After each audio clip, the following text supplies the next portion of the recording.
I was told that I should get started, so I'm going to turn the sound.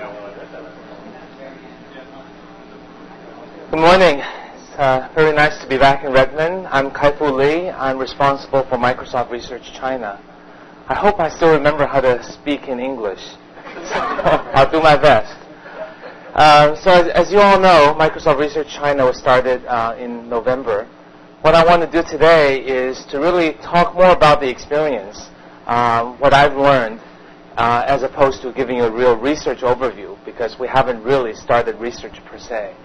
Most of the efforts have had to do with preparing for the opening ceremony, getting it started, recruiting, getting the right people, establishing a right culture, building a right office, and so on. So I'm pleased to say that we've made a lot of progress. So that's what I want to really talk about today. When this all started, when I first joined last July, a lot of people were very free to offer me their opinions. And, and the opinions varied all the way from, my goodness, this is the most exciting opportunity in the world, starting a research lab in China, hiring from so many people, picking the best and doing whatever important research that Microsoft needed, all the way to all the good people have gone to the U.S. This is going to be terrible. Nobody from the U.S. will go back with you. So very, very extreme views. I'm pleased to say that the former view has come a lot closer to the reality than the latter. So what I want to talk about today is first give you just an overview, timeline, albeit a very short one, of Microsoft Research China. That's the MSRC initials I've used. Then I want to talk to you about what I've learned in China. I have never lived in China, so this is quite an experience for me. So I just want to pass on to those of you who either have never been there or have left there a long time ago and want to see what things are like. So basically what I've learned about how to be successful in China.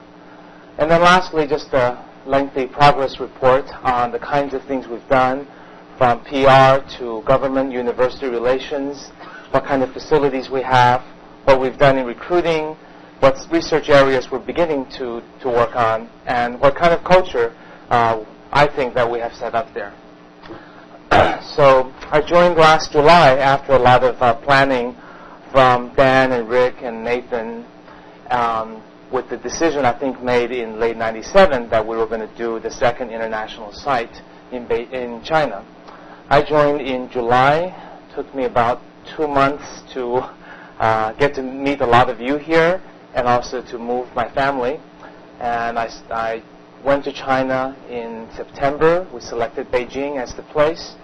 And it took me about 2 months from September to November to get all the things prepared so that we could have our opening ceremony that some of you were able to attend and help in November 5th, 1998. And I expect that June is going to be another milestone where we're going to have a research team of very high caliber and actually quite a much larger size than we had originally anticipated. So just for those of you who didn't know, the reason that China was chosen really has two primary reasons. The first one is a market potential. And that really is potential because today the software sales in China are still very, very small compared to the larger countries. Although very clearly it is rising rapidly. And everybody fully expects that China will become the world's largest software market in somewhere between 10 to 15 years. And another reason to do research is not just that the market is large, but that this market has some unique challenges. Those having to do with Chinese language input, for example, that perhaps could be overcome that will help the market accelerate its growth. And the second reason, and probably just as important, maybe even a little more important, is the talent pool. Many of you in this room in research in Redmond came from China. I think your successes here have had a lot to do with the recognition of the fact that because of the importance of education in China, there are really many very talented people coming from very good science and engineering schools. Because the Chinese people put a lot of emphasis on education, and if you look at how many Chinese people there are, 1.2 billion, And if we want to hire the best from that group, larger pool, it seems like it's very logical that we should do a lab in China. And I've always seen my goal, at least for the first 2 years, as really building the best research lab in Asia. I think there's still quite some ways to go from generally Asian research labs, and in particular in Chinese labs. So I feel that in order to accomplish that, I needed to be able to really set up an environment and a perception, which is as important as reality in China, that we are the best, so that we can attract the best. And with the best people, the rest ought to be easy, as we've learned in Redmond and Cambridge. So if we're able to attract some great people, then we want to work on research, make an impact to the products. But also the fourth goal, which is probably even a little more important in China, is that we really want to use this as an opportunity to really improve the whole image of all of Microsoft in China. Not that the image isn't good, but that image and perception is more important in Asian cultures, and particularly Chinese culture. So now let me give you an overview on the environment in China, for those of you not familiar. The IT industry is actually fairly healthy. The PC business is very, very good. China is about to become Intel's #2 largest country market, which means the PC sales must have grown at incredible rates. For the last few years, 35% has been quoted as the annual growth rate, which is a lot higher than the U.S. And for this current year, 25% growth is anticipated, which is still about twice as that in the U.S. So this is a large market growing very quickly, because I think in the beginning, IT and PC was viewed as just trendy. It's a good thing to have. It's viewed as a knowledge and status symbol. But now people are really getting value, especially in the areas of education, companies, that people see this now, beginning to see this as an indispensable part of their jobs. The internet growth has been explosive. It's probably where the U.S. was maybe 3 years ago. There are about 2 million users today, and growing, but the use of internet is a little different in China than here. I think most people see the internet as a media for news, because the newspapers are not as readily available. You can't get USA Today, Wall Street Journal in China, not in their forms, but they're sold in the U.S. anyway. And in order to find out what really happened in Yugoslavia or any other part of the world, people really flock to the various U.S. sites, CNN, MSNBC.com, to find out about news. So that really probably is a really predominant usage. A lot of other uses may be similar, but e-commerce is one that probably isn't, simply because there are basically no credit cards in China. Actually, there are credit cards. I remember one time when my secretary told me, you should go to this restaurant and they accept credit cards. So I didn't bring much cash. And when I was ready to pay, I gave them my credit card. And they said, "What's this?" I said, "It's a Visa card." "What's Visa?" "Okay, so what do you accept?" "Okay, we accept Great Wall card and other cards." But I think it's actually a good example that having a standard platform is a very good thing to have, because these things are not interoperable. So without credit cards, really, without the standard credit cards, and generally without credit cards, I think e-commerce would be pretty tough to get kick-started. There are a couple of local PC stars. Back about 10 years ago, Compaq, IBM were very big in China, but there were two companies, one called Legend, the other Founder, which were really viewed as rising stars in China. Legend is most well known because it was actually a spin-off from the Chinese Academy of Sciences. A bunch of young scientists requested that they be allowed to form a separate research institute because their mentors were out of date.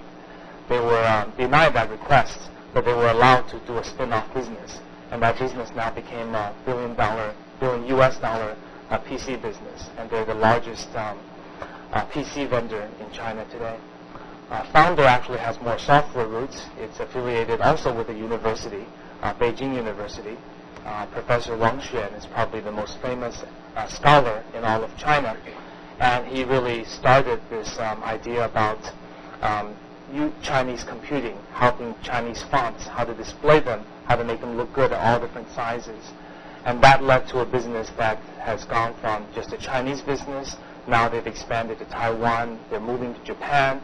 Actually, they're taking business away from Japanese companies in Japan, which is really viewed as a phenomenal and nationalistic success for the Chinese people. And just 3 years ago, they started a PC business just because that was an area where they can get a lot of revenue. And they've been incredibly successful with over 100% growth per year. Now they're number 4 in the country. There are many other examples, but these companies are generally viewed. The reason I bring these two up are because, one, they're generally viewed as real successful Chinese examples. And second example is that they're viewed as local Chinese companies that have overtaken Western companies. So they're kind of heroes for that reason. And thirdly, they both have academic roots. So people have a lot of respect for people in academia for these and other reasons. But the software industry actually is quite small. Microsoft's revenue is not significant in China, except for the OEM, which is however many dollars times 4 million units. The actual that we get, the actual sales are very much more difficult, like any other software company, because of the very high piracy rate. Piracy is rampant in China for music, VCD, which you probably don't know what it is. VCD is a kind of, they don't have tapes, but they have video CDs that you use to watch movies and music. And generally they sell for anywhere between 50 cents and $2 per disc. So you can, for example, buy all of Oracle software, which otherwise sells for $30,000 for measly $2 US. And same with Office and so on and so forth. So it's still very small, but the government is very much behind an effort to increase the respect for intellectual property. And I personally believe that China will inevitably follow the road that Hong Kong, Taiwan, other countries have taken from high 90s piracy down to somewhere in the mid 50s, which for Microsoft would mean a 10 times increase in revenue. So that's certainly a very exciting but future news. So coming back to research, what about education? The undergraduate programs in China is extremely competitive. You almost have to get into the right high school to be able to go to the right college. Everything's by examination. So you have to score very high to get into the best high school. Then you have to score very high to get into the best college. And the colleges are not like in the U.S. You know, people can debate forever whether MIT is better than Stanford. But in China, Tsinghua is the university that's got the highest scores. And that's where 70% of the top students in each province goes to. So it naturally becomes the best university. It's pretty indisputable. For us doing recruiting, that makes our job a little bit easier. Just as an idea of a ratio, less than 0.1% of all the people who graduate from high school get into Tsinghua University. Generally, there are probably about 10 universities whose university programs are quite good that I've been pretty impressed by. They have very modern curriculum. They now have lots of PCs. I think PC revolution is probably, people underestimate how much the PC revolution is going to make a huge impact to the Chinese education and research. Because when I visited in 1990, there was like 2 Sun workstations at some of the universities, and that was all people had to share. Now you see all these giant labs with PCs that students don't have one PC per person, but there's so many PCs that for most of the labs I've been to, I would say 90% of the PCs are vacant, which means they're readily available to those who want to learn about computing. And I think that's going to have a giant impact on the education and the research in China, because now machines for doing research is now affordable. For a U.S. university that gets $1 million grants, doesn't make much difference if you spend $100,000 on machines or $10,000. But for a Chinese research project, which is usually just only a few $1,000s US period in funding. That is the difference between having a machine to compute or not. And in addition to these top 10 or so universities, there are, especially at Tsinghua and University of Science and Technology, they have 5-year engineering programs, which means the college students actually spend an extra year getting a very broad engineering education, which is an additional reason why these two schools produce particularly exceptional people in engineering and science. As I said before, a lot of these universities are very, very orderable, and a lot of it is by planning by the government.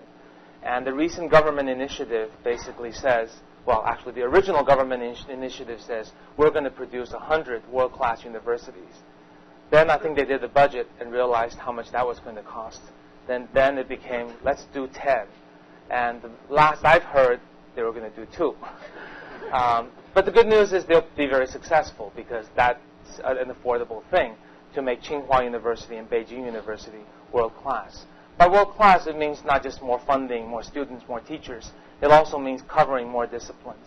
So, for example, Beijing University didn't have a strong engineering or medical program. So they're in the process of merging a medical college and an engineering college into Beijing University to make it truly a broad university like Stanford in the U.S., for example. The graduate programs are not as good news for us doing recruiting. It's 3 years master's program, which is fine. There's a 3-year PhD program, which is not so good for a couple of reasons. One is that it's just shorter than the U.S. Secondly, the PhD students often have to do so-called horizontal projects. What that means is the professor gets a certain amount of funding from the government and university to have students to do research. But that's not enough to buy machines or even feed people. So they have to go out and take these horizontal projects, which is a nice name for basically going to a government agency and saying, can I design a database for you? So the PhD students and the master students spend anywhere between 1/4 to 3/4 of their time doing these projects, which certainly broadens their view on what people use IT for, but doesn't do much to their actual research projects. So a typical thesis, PhD thesis, I would say the average student spends about 1 year on it. Some spend as little as 6 months. Some are fortunate because they have advisors who have real funding. Then they get to spend all of 2 or 3 years on it. So I think it is fair to say that while a Tsinghua graduate with bachelor's or master's degree is in most ways or every way comparable to an MIT or Stanford graduate, I think a PhD from China still is short 2 years or more of actual hands-on independent research. So a popular myth in China is that everybody goes to the U.S. There's nobody good left. Second myth is that bachelors are better than masters, which is better than PhD. I think they're both false. That's why I call them myths. They're not completely false because a lot of them do go to the U.S. Where do they go? I think many of them do go to the U.S., especially for universities that now have a strong reputation in the U.S. That are known to produce great students. For example, CMU just accepted 8 students from Tsinghua and Academy of Sciences from Beijing. This is 5 in the School of Computer Science and 3 in the Language Institute, which is about 4 or 5 times more than when I was at CMU. And because these schools now have a great reputation and their professors who are now known to the people here, so more and more people get accepted. And to be sure, there are more people coming out from several schools, especially Tsinghua, Beijing University, and USTC.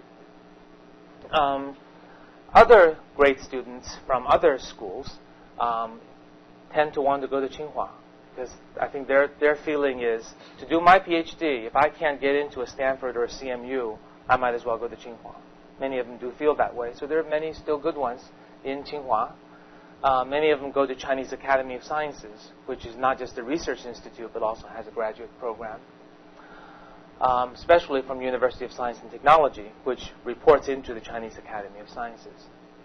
And a few universities, uniquely, their students don't go anywhere. They don't go to the U.S. They just stay there. I don't know why, but at Zhejiang University and Harbin Institute of Technology, many students just go there for college, master's, PhD.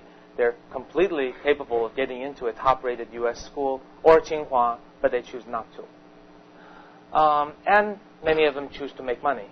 In Shenzhen, there are companies that offer very high salaries and compensation and stock options for PhD students who want to give up research and do development for ISDN cards and things like that. And many of them do take them up. And my view is, my experience is that those from Shanghai tends to get enticed to go to these startups in China.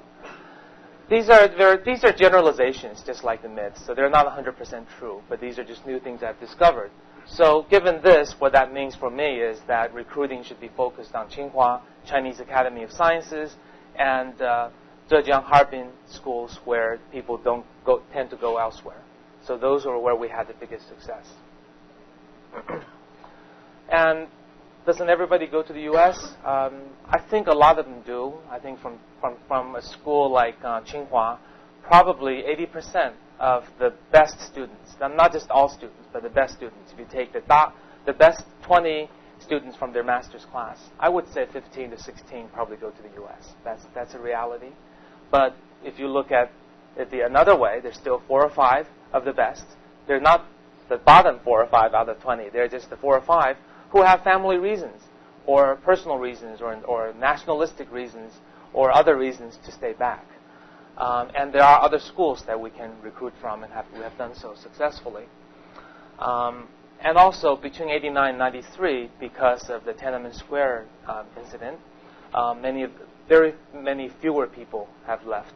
So we're now recruiting some students who are from that period. And I would say there's a larger pool for the people who entered graduate school during that period. From 93 to date, it's a very high percentage. And I think it's going to decline in the future because the people who have left want to go back. And they have not gone back because of a variety of reasons. Some feel they can get a better education in the U.S. and want to go back afterwards. Some feel there's issues with compensation for researchers in China, and that's clearly going to improve. So I think a lot of these will go away, and just like people now see Hong Kong and Taiwan attracting a lot of top people, and actually a lot of great people can't get back because there aren't enough jobs back, the same thing I'm convinced will happen in China. So if we want to draw some analogies, these are my own analogies. I would say Tsinghua to me is like an MIT, a large, fairly well-balanced school. Beijing is like Harvard, which means more science and liberal arts, so smaller pool for us. Harbin Institute is more like a CMU. People think about practical applications and build systems. USTC is like a Caltech, very small, prestigious school whose students are as good as any other school, but it's just smaller. And Zhejiang University is an interesting analogy to UW because it's large and it's rising rapidly and it's extremely friendly to us.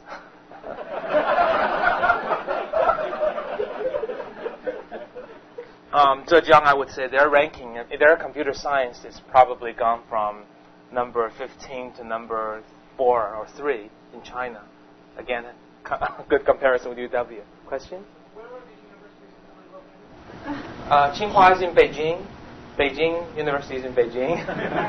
Harbin Institute is in Harbin, which is northeast corner, very, very cold, minus 15 degrees. And they eat ice cream outside. USTC is in Hefei, kind of middle of nowhere, and people have to study because there's nothing else to do. When I went there, the lights, the students, the classrooms are filled because their dormitories, they're forced to turn off the lights at 11 o'clock. But the students would then leave their dorm and go to the classroom and study until 2 or 3 in the morning. I mean, it's really phenomenal at USTC. Zhejiang University is Zhejiang. It's in Hangzhou, which is a famous West Lake, very scenic place that probably inspires a lot of creativity in people. Next to Westlake? Next to the, not next to, but close to the West Like Lake. UW next to the Lake Washington. That's right. Good point. Except Microsoft Research isn't close to Zhejiang yet, although some of our employees keep wanting to move there. It's really quite beautiful there. Okay, now beyond education into research, what about research? The Chinese Academy of Sciences. This is a giant institution that probably had almost 100,000 people in hundreds of institutes. There's probably 4,000 or 5,000 people doing computer science research. And the reality is most of them were out of date, and they don't have any kind of a system that encourages world-class research. They didn't. So they've been going through a reform, which is a very, very difficult thing to do, and a very courageous thing to do. And the reform that they're going is basically they're offering 10% of the researchers jobs in the new institutes, and they're increasing their compensation by about 500% as well as funding, which doesn't by any means get them to the U.S. levels, but really makes them close to being competitive with the industry, whether it's for development or for research. And this is causing a lot of controversy in China. Most people view it as a good thing, and they do it in a very humane manner so that the other 90% really have almost essentially indefinite amount of time to look for a job. Many of them are older, so they could also take retirement. So this is not like laying off 90% of people, but really focusing in on the 10%. Microsoft Research is viewed as a catalyst by the press as for this reform, which is completely untrue, but I'll get more to the press in China later. Other research labs. IBM is, the director for IBM openly says that IBM Research China is a gift from Gerstner to Jiang Zemin as something good IBM is doing for China for all of its revenues it's generated. So I think that's enough said. Intel started a research center about the same time we did, a little earlier, and they're very proud that this is kind of one of their few research centers in the world, and they're running international research from that location. It's kind of strange that they've stopped doing graphics, for example, in the U.S., and they're going to do it in China. They're not doing speech elsewhere, but doing it in China. So it certainly shows that they're committed to this research lab. But it seems like kind of a big gamble to bet everything on this one lab. And practically speaking, when we recruit, Intel is our only competitor. The other places are just not viewed as exciting place to work. Lucent, Motorola, basically what they say is PhD students generally know more about BSP, so they can come and do our communication solutions better, and they basically do development. Chinese Academy of Sciences, I've talked about a little bit, and there are some local companies that are trying to do research by this government policy of unification of sales, development, and research. And I'm not exactly sure what that means for research. Probably not a good thing. So practically speaking, when we try to hire people, Intel there are some that consider both Intel and Microsoft. Some have come to Microsoft, some have gone to Intel. The other ones are not really competitors from a realistic point of view. Okay, not much on sociology, but I'll tell you what I've learned about culture. Contrary to what you might think, people in China are completely highly informed about world affairs, and mostly thanks to the internet. This was not true back in 1989, of course. Another real positive thing I found that the Chinese people are extremely adaptive. They'll work in any system and do a great job. They are very entrepreneurial. They will. That's why startups are really taking off in China, which gives a lot of people hope that China will overtake Japan as an information economy, because Japan is not known for entrepreneurial, it's known more for discipline. Very resilient. People are able to really stay the course and work on tough research problems, even if it takes weeks to generate a frame of data for graphics. one of the people we've hired did his PhD thesis on basically modeling Einstein's law of relativity, doing relativity rendering on a tiny little machine. So I didn't ask him exactly, but it probably took years of computing to generate the frames in that research.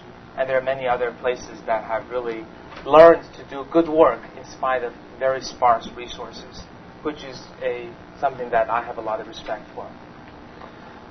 Another is the great emphasis on education. This, I think, is basically Chinese belief that education is extremely important, going back 2,000-3,000 years. But it's even stronger nowadays because most Chinese parents have only one child. And that one child is where all of their attention, resources go. And to them, it's like the success of the family depends on the success of this one chance that they have. So they give everything to the child to make sure they have a good education. Now, what's a little more difficult for me is anything from just etiquette that I have to learn and memorize, like where people have to sit at a table. That's pretty easy. To strange protocols and bureaucracy sometimes one has to put up with. So, for example, in order to hire graduate students, you have to go to a student distribution office and get permits to hire some number, and you have to negotiate that and be very willing to be helpful to the university in order to get a larger quota. Before you can hire someone, you have to pay a training fee because the government has spent so much money educating this great person, and now he's going to go work for a foreign company, and you owe the government some money for the training of this person. There is at every government agency, there's a Foreign Affairs Institute through which you have to go to invite the minister, to get to see a director, and you have to go to about 5 or 6 meetings before even mentioning what it is your goal is. So have a lot of meetings and have a lot of dinners in China. There's this big issue about residence, which should be less of a deal, but it's still a big deal because everybody wants to live in Beijing. And one of the resistance to working for Microsoft is we can't officially transfer someone's residence to Beijing. So some of the people who don't live in Beijing negotiate with us forever about how we can get a residence, which is simply impossible for us. And we try to explain to them that you can work here, we keep your residence permit in a special government agency, it's perfectly fine. But it kind of comes down to one issue, which is very interesting, reflects back on education again. Basically, residence is not a big deal anymore.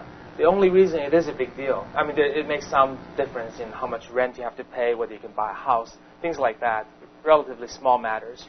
But there's one big difference, which is if you have a Beijing residence and you go to the college exam, you can score 100 points less and still get into Tsinghua. So another person from, say, let's say Sichuan, may have to score 620 points to get into Tsinghua. If you have a Beijing residence, you only need to score 520. I mean, those numbers may not be exactly right, but that's the idea. So like Xue Deng, who went to Tsinghua from Hunan, must be amazingly good. I don't know what you had to score in those days. So people want to get into Beijing because this means their kids have a higher chance of getting into a good school. But if you think about it, these people we're hiring are about 27, 28 years old. So they're thinking 20 years ahead. 18 years ahead, or 20 years ahead. They don't have children. So they're already thinking about education. If I'm going to come work for Microsoft, what's going to happen in 20 years to my child who's going to take this national exam and may have to score 100% points higher? These things we in the U.S. don't usually think about. And I think for us or for anyone or any industry or any product, sales, or research group to be successful, you have to really manage relationship, which is called 关系 in Chinese very well. This means you have to know the right people to get things done. And some people in business, doing business in China, would tell you that you don't have a business relationship until you have a personal relationship. So in the U.S., usually you do business with someone and become friends. In China, you have to become friends in order to do business. Fortunately, in research, it's it's not as serious, but there's some aspects of that we have to work very hard. And also, particularly because image and perception is such a big deal, it's very easy to perpetuate a myth in China, because if one or two really influential people say something about Microsoft Research, that is going to penetrate all of China, and everyone's going to feel that same way. So the first step is an extremely critical one, because if we don't start with a good image, if some famous person says one bad thing about us, it could take us 10 years to recover. So it's extremely important. So even though if there's some contradiction here, it seems like even though people are highly informed, yet they're still highly influenceable, and people are very persuasive. So certain beliefs tend to get perpetuated. One belief is this: PhDs in China are not as good as bachelors in China. That everybody in China, I think, believes that in academia, and it's clearly not true. To me, as someone who has a Chinese background, this is what I've learned. This is getting too much into sociology, so I'll try to go fast. But this really impacts my work and my understanding of how to be successful. I think traditionally in China, honor is extremely important. So to a professor, he would be insulted if you didn't start a conversation with a great admiration for his work. And it would be unacceptable to really criticize someone, even in a one-on-one situation, because that is upheld so high. But at the same time, money is becoming very important to a lot of people. So sometimes balancing the two is not so easy. So when I go to universities, there are clearly two kinds of professors. One is hoping to get funding from us. The other is who wants to respect from us. So recognizing which is which is critical to doing good university relationships. And this is not, this is not a criticism by any means, but this is just the tradition versus the new direction. I think some people feel very strong nationalism. Back even 15 years ago, there was a national effort to develop an OS for the Chinese people, because Windows is not, 10 years ago, Windows was not suitable. And a lot of people still carry over this kind of anti-American and sometimes anti-Microsoft. Not because of any other reason, but just because they feel the Chinese people should produce products for the Chinese people. But at the same time now, I think there's a lot of admiration that people clearly see there's things they can learn and things they shouldn't replicate from the West. So Wang Xuan, as an example, publicly tells everybody, do not work on operating system products because Microsoft has done a great job and there's lots of opportunities for us. So he's one of our favorite academicians, spokesperson. I think it's difficult for people to balance honor and wealth, and they tend to pick one or the other. Difficult for people to pick between nationalism and admiration for Western things, and they tend to pick one or the other.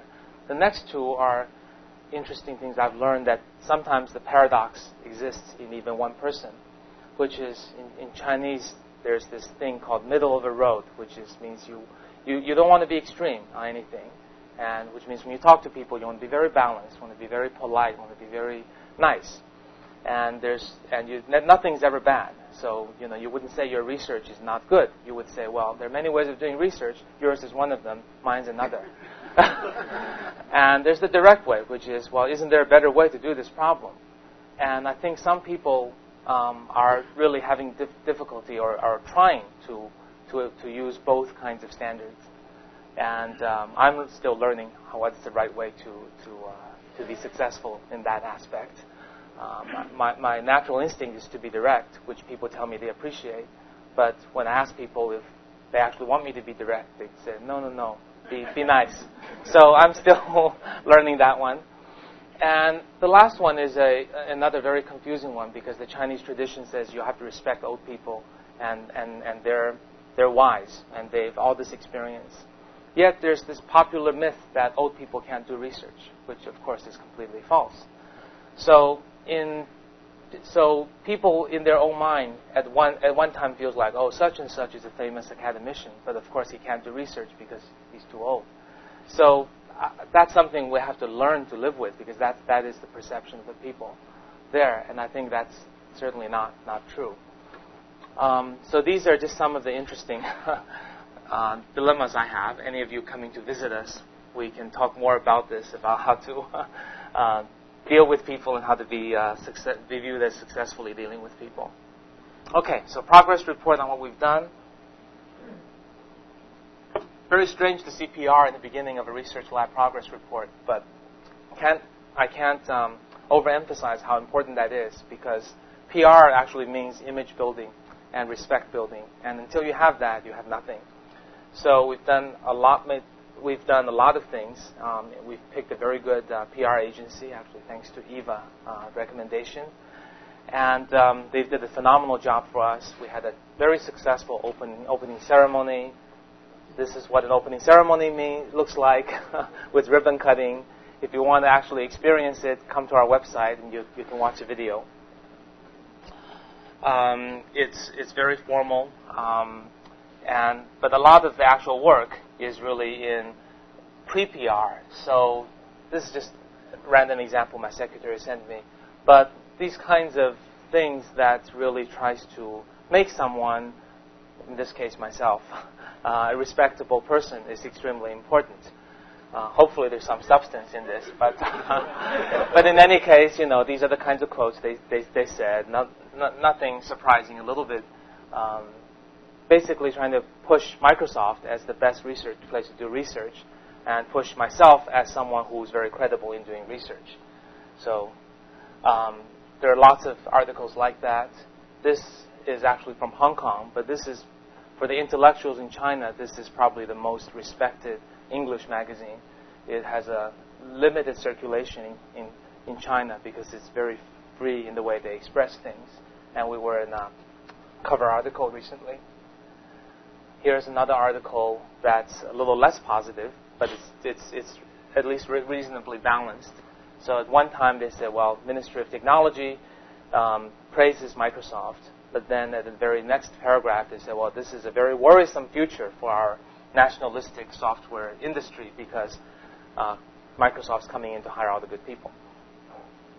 So here are some examples of news clipping that I thought might be interesting for you to see, because press is actually at once very powerful in China because everybody gets their information there. But on the other hand, they don't have the freedom to criticize political leaders like they do in this country. So they tend to like to write about high-tech industries. They like to write about Bill, write about Andy Grove, write about Bill Clinton. These are people that are very free to say whatever they want, and they know that, so they do. So here are some examples of positive and not so positive things said about us. I would say our press coverage is probably 98% positive, which is very, very good. So, China Computer World says we're glad that somebody's willing to do risky research, not just being lured by product and business opportunities. Beijing Youth Daily is not being as positive in their first coverage. Says this is a wake-up call that our nationalist software endeavors may never see the light of day because all the people who have been hired by Microsoft. Of course, there's no truth to that. There's 1.2 billion people. And, we can't possibly hire even 1% of all the great people there. So when you see PR like that, you have to have a plan to do damage control. So our PR agency calls all the people he knows and then mounts a counterattack, which in this case succeeds. For example, everyone employed by Microsoft Research China is capable of finding a great research job in the U.S. So Microsoft Research China is actually helping China to retain great people. Pretty reasonable argument. Here's a very interesting one. Our young people are like zeros, and the world-class leaders in Microsoft Research are like ones. Without one in the front, zero means nothing.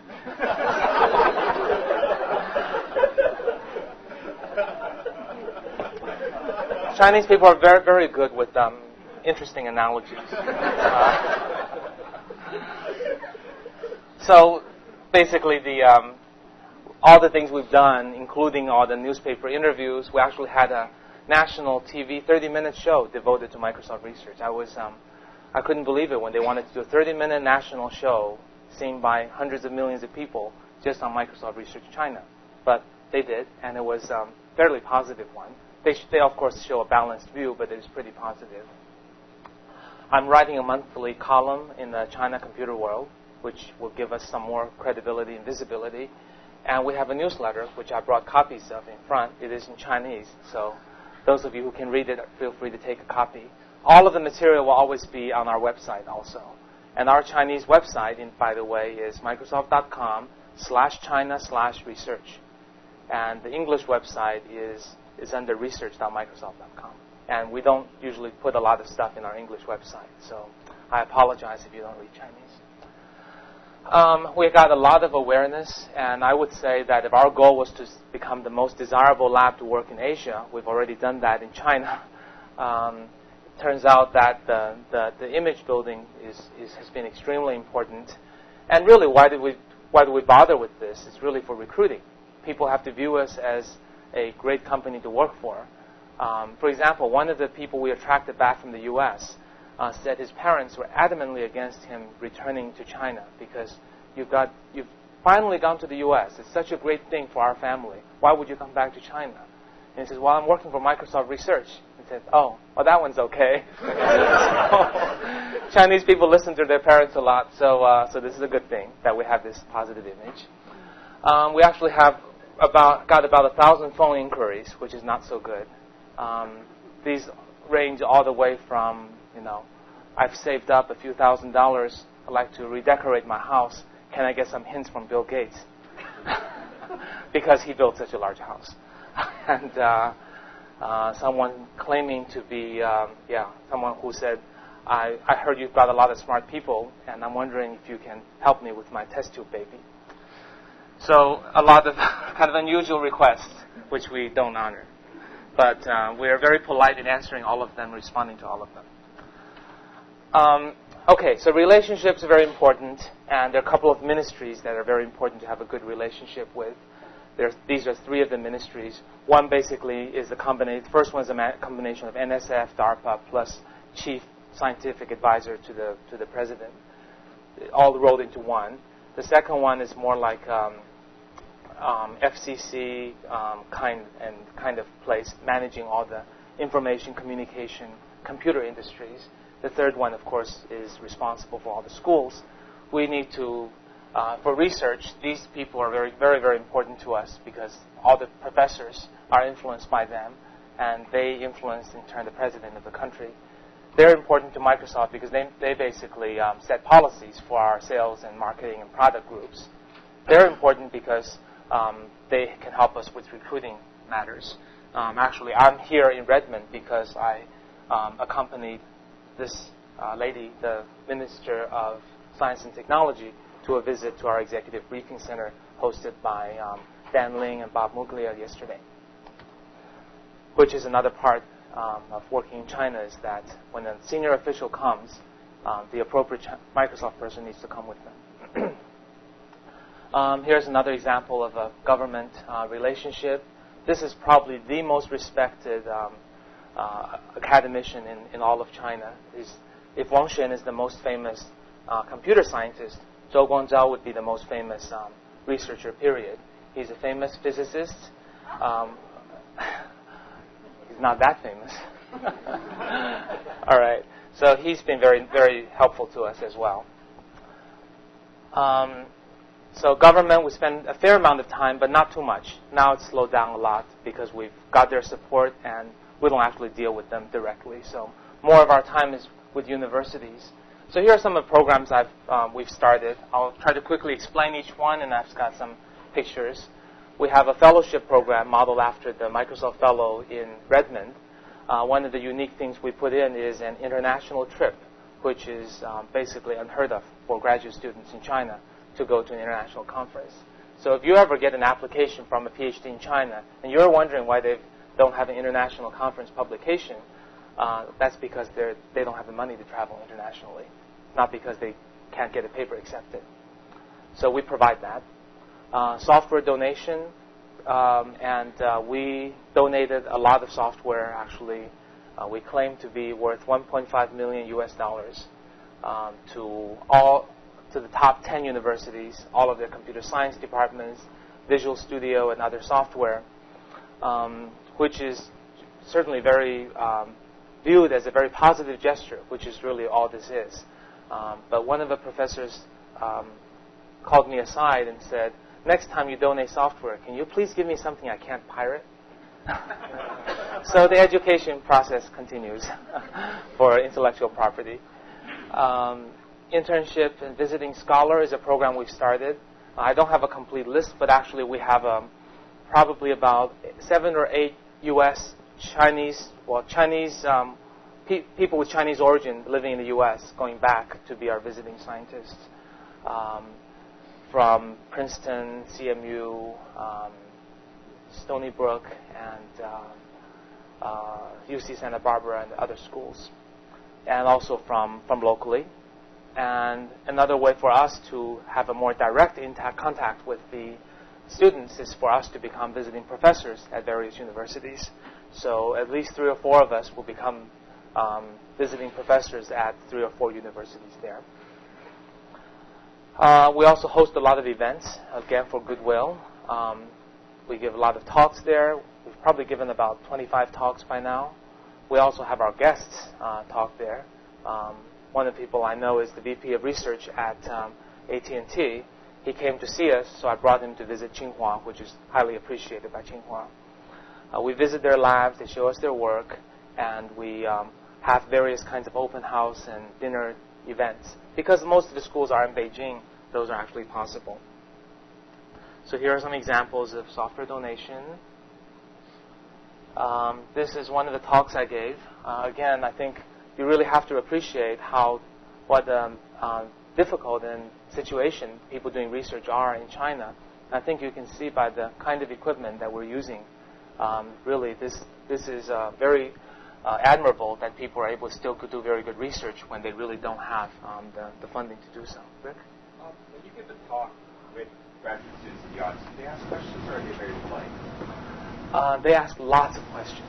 It's really, one would expect there to be no questions, but they ask lots of questions. When Yaqian and I were at USTC, actually the students broke the door. There were too many people in the room. That the door, they opened it, the door fell down, and people were lined up, not just sitting down, but also just like this, but also they were sitting around here as well. And the amazing thing is, not one of them moved or made one sound during the whole lecture. And they had tons of questions at the end. So it's really an amazing experience for me. That's not true at every university. USTC is my favorite in terms of talk audience.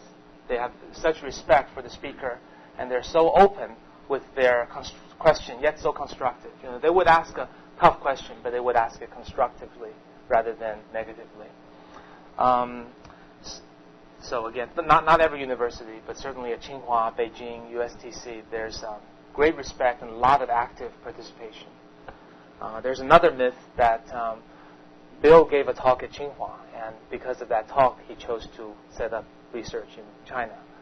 I think there's some truth to that he was truly impressed by the caliber of the students, but I think it had more to do with the work of Dan and Rick and others than Bill himself.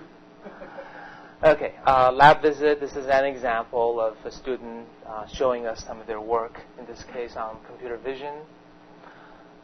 This is the kind of open house we would have. These are a lot of the very well-established professors. This is the department chair of Beijing University, this person we hired, and so on. Here's an example of a Sleepy Harry giving a talk at an open house. These are actually 4 different pictures, but they look kind of similar. He was actually great. It's just somehow not photogenic on that day. Here is the dinner get-together with our grand prize for the person who won the drawing. I think you can tell how much they appreciate I'm serious. They really, truly appreciate it. They feel like they're being treated as very, very important people, which they are. And and it's not clear that all companies feel that way about these people who've gone through 30, 40 years teaching on no resources and really sticking with it. And I have huge amounts of respect for them. And I hope they appreciate that. So I want to give you a quick look at our location. This is our equivalent of this room. You can see there's a lot of similarities. It's from the grid on top and the color. Highly influenced. We took pictures of the lecture room here and in Cambridge, and we gave it to the building people there. It's actually a lot bigger. Somehow this only got about a third of the room. So if you triple this, and it's about a little more than half of this room, I would say. This is the lectern and the big screen projection. We have a lounge. This is something designed by yours truly. It's a great place that people love to get together. The whole wall is whiteboards. The tables are all whiteboards, so people love to sit down and jot their ideas. There's internet connection there's network connection on the floor. It's relatively comfortable seating, and we have our library on the side. So this is obviously not brainstorming for the party, but we do the other as well. Okay, the people we've brought in. Here's an example of the first 7 employees we've had. Xiaoning, are you here? He's supposed to come in. He's in Redmond today. You know Harry. And, here's the next set of people we hired. Here's the same people in formal dress with our technical advisory board. So in terms of recruiting, in terms of relatively senior people, you can tell that we haven't hired very many from China, but more came from abroad. We have been successful disproving somebody's myth that people don't want to go back to China. They definitely do, if they were working for the right company, at the right going in at ground floor is very exciting. We have this new group of people called associate researchers, which is essentially postdoc positions. It's a 2-year contract, and at the end of that period, we will evaluate their performance and make a hire decision at that point. We also have interns, and we have several developers and one person working on IT. So they have to actually build up quite a sizable group. The actual senior team is not that large, but if you look at the number of people, it's actually pretty impressive over that period of time. So obviously, with a different mixture of senior to junior people ratio, we would be a little more team organized and be a little more directive in the way we manage work.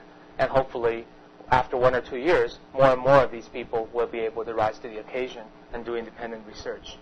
The other thing I didn't mention is there just aren't very many senior people in China that I feel comfortable hiring into our research. A lot of them are interviewed.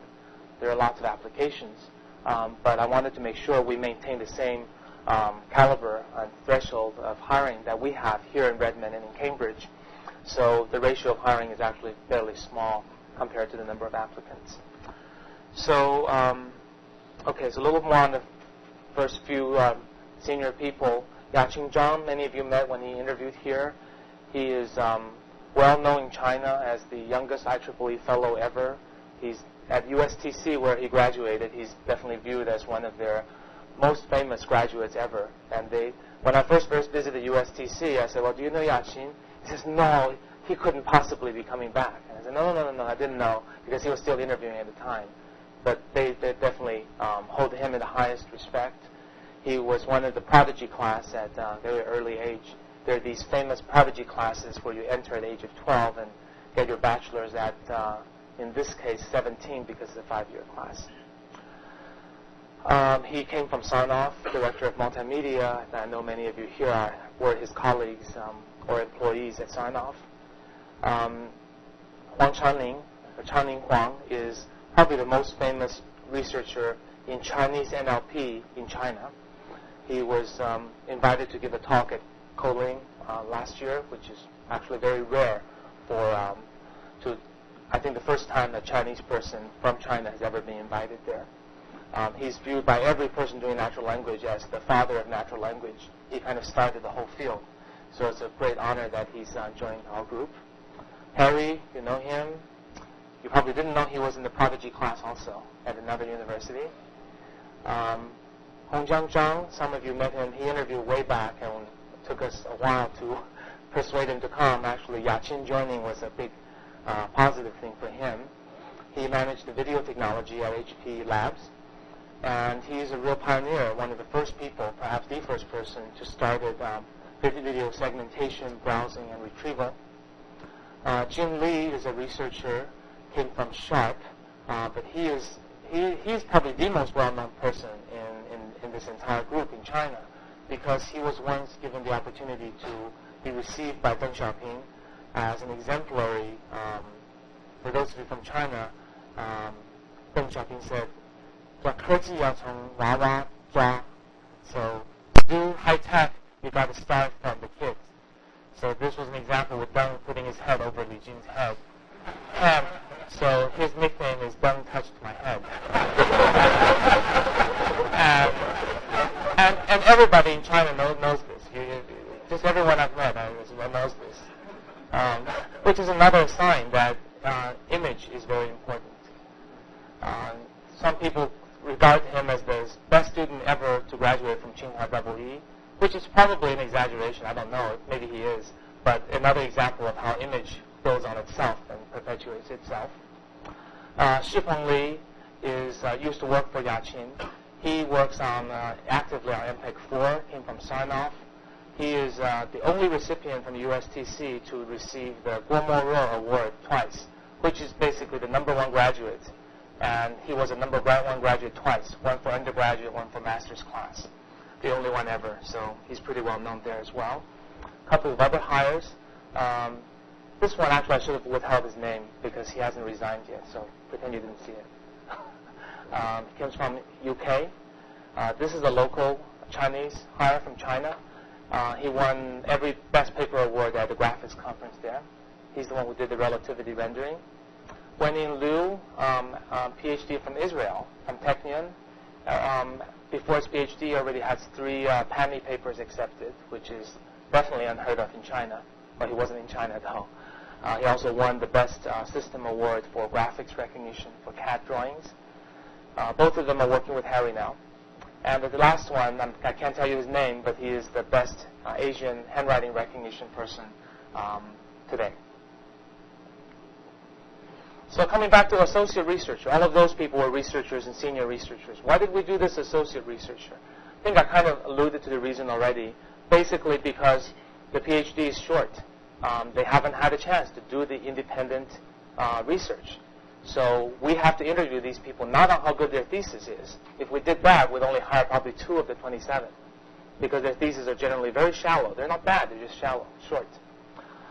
So hopefully by having these 27 people, by giving them 2 years to prove their ability to do independent research, we'll be able to add a flow to MSR, people coming in and out thinking new ideas, new people coming in every year, even if at some point we don't grow. Basically for us, 2 years to evaluate whether to extend them a full-time offer or not. Also for China, it's a good thing, because even if we don't hire all of 27, we end up training all of 27. And I'm hoping that at some point, with our positive government relations, we can be recognized as officially giving postdocs to employees, to these people. Yeah. Postdoc is an official title. It's an official degree in China. Sorry. I'm already thinking Chinese now. So how did we hire these associate researchers? This is incredibly painstaking, and Xue and Zizheng helped us. So before we had this process, we got about 500 applications. There are probably about 200 or 300 PhDs in EE and CS coming out this year. And then there's the last year who are either doing their postdoc or have gone to the industry. So almost every PhD seems like has applied for a job here. So we review their resume, and we get about 250 that pass our resume screen. We generally try to be very, very given benefit of the doubt when we do that screen. Then we have a written test, which in this country would be unheard of and perhaps even viewed negatively by people. But it's completely standard in China. They came and took the test.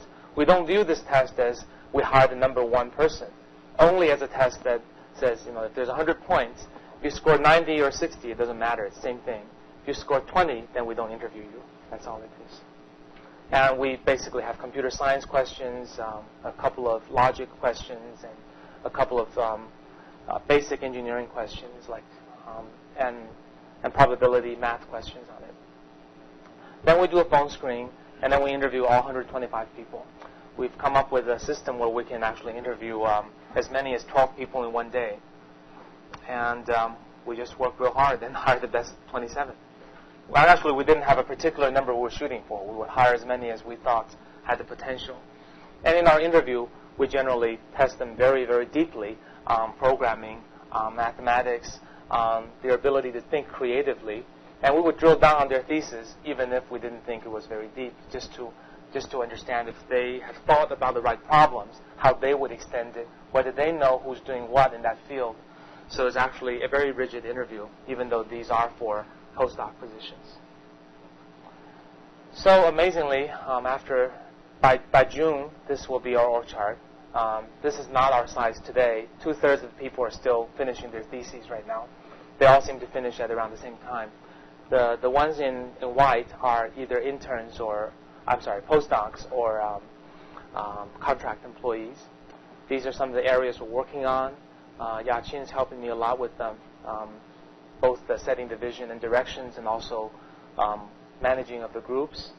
And these are the efforts that we have. I'll very briefly talk about each of them. You can see they basically fall into language-related, input UI-related, multimedia-related areas. Well, before I get into that, we have an advisory board with the president of Zhejiang University. That's why we're such good friends with them. Another similarity with UW, right? A professor at Tsinghua, both a member of the Academy of Engineering, which is kind of like the U.S. Academy of Engineering. The executive VP of Beijing University, and we've just invited Victor Zhu, that many of you know, as a foreign from China member, but someone fluent in Chinese to join us. This is a picture of our 3 Chinese members. Not very good pictures, I'm afraid, but they all look very serious. Okay, our research areas, they're not very serious. They're all very gentlemanly and funny, but that just was a bad picture. Okay, so research areas, I don't have any details. We haven't really started anything, but these are the things those of us who are there now, there are about a dozen of us there, talk about. Most of the dozen came in the last month. So Chinese natural language processing, can't say anything about that. I know Huang Channing wants to come out here as soon as possible and leverage the work that's being done here and cooperate with the group here. Don't have any plans. He started last week. That's probably the primary effort. And he unfortunately needs to first get a passport visa, so it'll probably be July before he's here. Karen. But we can use email. He's already on email. The other project that we're very interested in working on is there's this internet out there. When people think about language model information retrieval, why not use all of that data, not any of it at any given time, but all of it at all given times, to build up language models for recognition and to really do data enrichment and extraction for information retrieval. So these are the problems that intrigue some of us. We've been thinking a little bit about it. We don't have a research plan on it yet, but we have begun to collect all of the internet data for Chinese. We wrote a web crawler, and amazingly, it finished in about 1 day. There's not much Chinese data. So we now have every simplified Chinese character on the internet today, and we're going to build some language models with it and see how we do. We're going to hire lots of people to proof and label all of that data because as raw data, it's probably not unusable. The other nice thing about in China is a lot of the labor-intensive work, like recording speech, proofing data, can be done with relatively unskilled labor for very economical cost. We want to work on multimodal Chinese interface, as opposed to really designing a new interface to a new product or computer. We're thinking more about the Chinese input problem. I'll get to more to that in a moment. So it's a very constrained problem. This is not where should you use pen in general, where should you use speech, but how should they be used to help the Chinese input problem. Of course, in order to do this interface project, we need to have a speech team, perhaps a handwriting team, perhaps a vision team, and be able to combine these technologies. I'll get to a little more on that later. And in terms of multimedia, I think we share a collective vision with the folks here in Michael's group, and with Jim, Kajia, and others, that the fusion of these technologies is what makes the future of multimedia exciting, and that we can someday provide an environment where synthetic and real objects are essentially indistinguishable. That will open up a lot of applications for human-to-human and human-to-computer applications. Also, we have a lot of experts, probably the most active members of MPEG-4 and MPEG-7. Many of the Chinese members have now joined us. So we want to see how we can take advantage of the structured data that's going to become possible when these standards take off many years from now, and how we can take advantage of that to build ways of browsing, retrieving multimedia objects, which remains elusive in the current unstructured form of multimedia. Oh my goodness, these are supposed to be stars. my ratings for goodness. So in terms of multimodal, I'll just say a few words about it. For those of you not familiar with Chinese input, we've all been spoiled with the English keyboard, which certainly has its problems and flaws, but if we evaluate this based on how fast can we get up to speed, after getting up through the learning curve, how fast can I type, how much of my cognitive load does it take to when I input and when I correct the errors, so that I can't concentrate on my task of thinking new thoughts to input, and will I remember the technique after not using it for a few months. The keyboard scores very high in all the categories. The only small drawback is it's not, the one finger pecking is not very fast. But if you think about the current Chinese methods, which is these two, the Chinese character, there's 4,000 or 5,000 Chinese characters. There's no convenient alphabet other than their phonetic symbols. But their phonetic symbols are highly ambiguous. So just entering the phonetic symbol is just like speech recognition. After you enter all the symbols, it tries to guess what characters they are, and it has errors, and you have to correct it.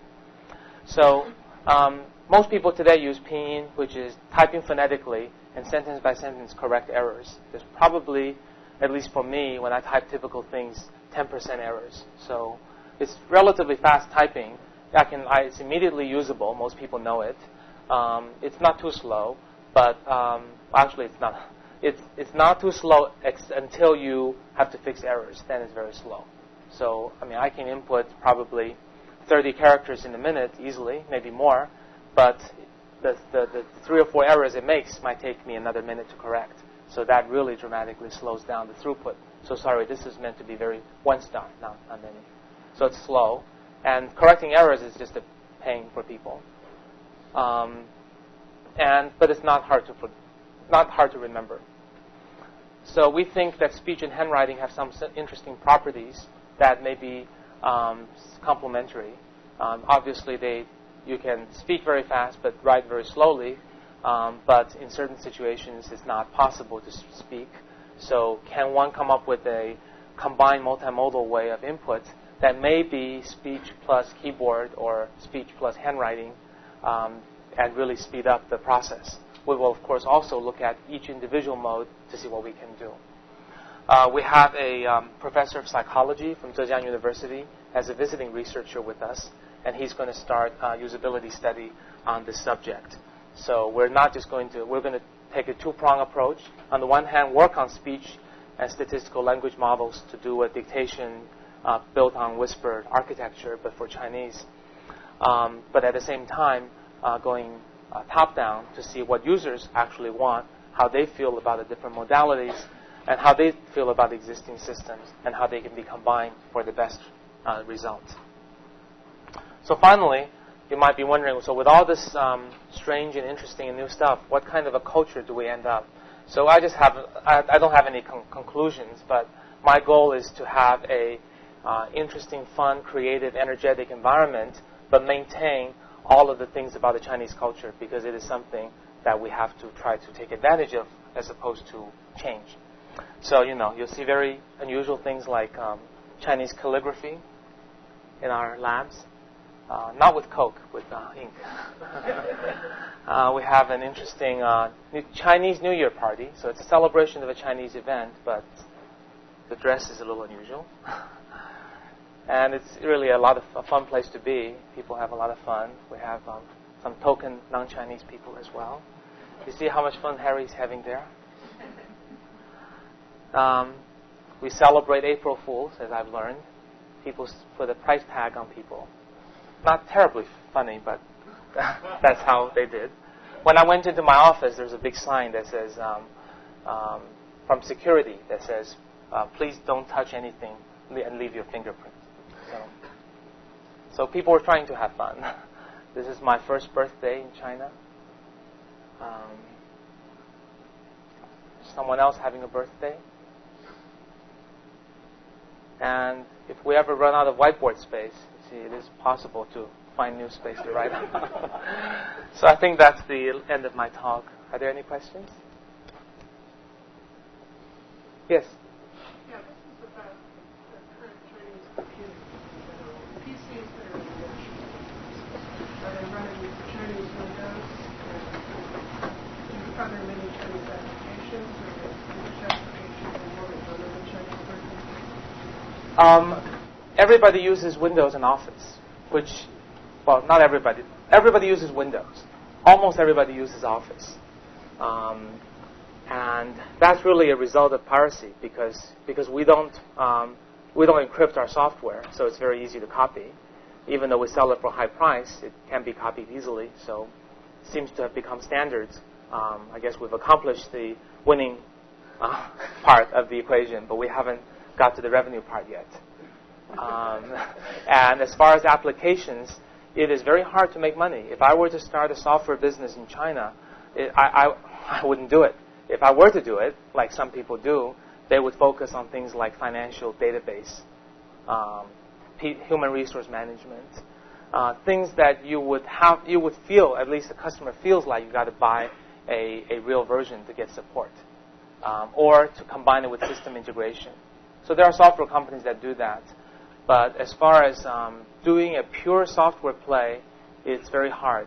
Founder is probably the best and perhaps one of the very few examples where they've identified a market problem, which is display of Chinese fonts and typesetting and page layout for Chinese, and they've done a very good job. But there are not very many examples of that. Microsoft localizes many applications, but not all for our Chinese market.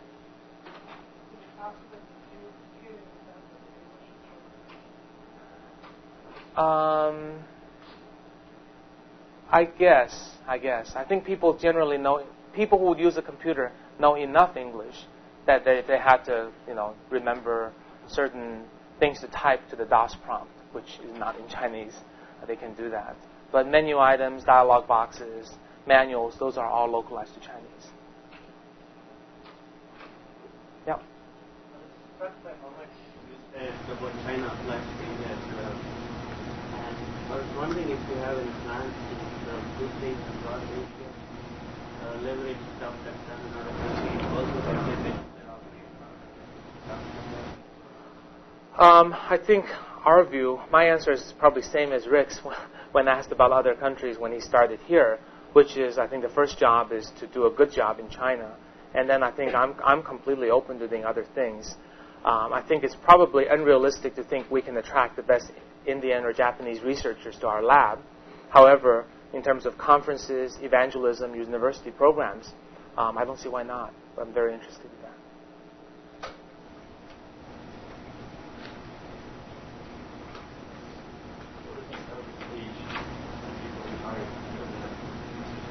Okay, I would say the researchers and senior researchers the average age is about 34, with the exception of one who is older. And the average age of the associate researcher is probably 28.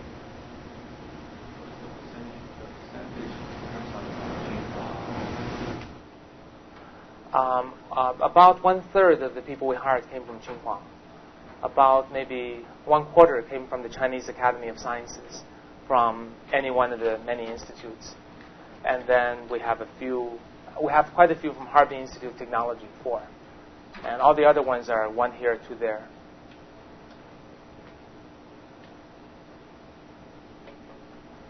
Yes? Could you explain what's called the Chinese factor, the second column? Yes, it's basically memorize a code for each one of the 4,000 characters. The code are... Great speed to it. Yes, it's designed with minimal length in mind. So, for example, if we were to do it for English, the might be Q. Roman alphabet? Or? Yes. So, research might be ZYTP. Longer for less frequently used words. They're not completely memorization. There's some rules, but it's mostly memorization. But it's very fast. People who learn it type faster than English. Professional typists are very, very fast. Normal people don't have a prayer. I tried to learn it once. There were like 5 books, and I gave up. Other questions?